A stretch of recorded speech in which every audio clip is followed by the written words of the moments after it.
Tuloy na tuloy ang tambalan ni Janine Gutierrez at Jericho Rosales sa isang serye ng Dreamscape Entertainment Unit ng ABS-CBN Studios.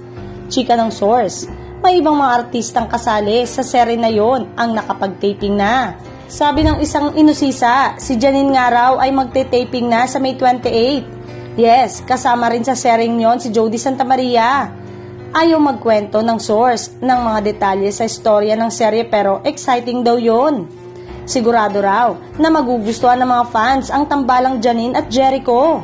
Actually, marami nga sa mga fans ni Janine ang sobrang excited at hindi na makapaghintay sa tambalan nila ni Jericho.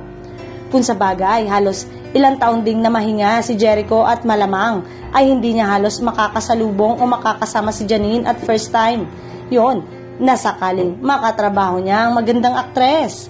At dahil doon, ang daming humiling na bigyan agad ng proyekto ang dalawa.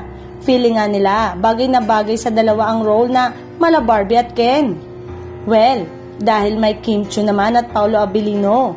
At solo ka rin muna si Janine, kaya ang dami talagang nakaisip na pagsamahin sila.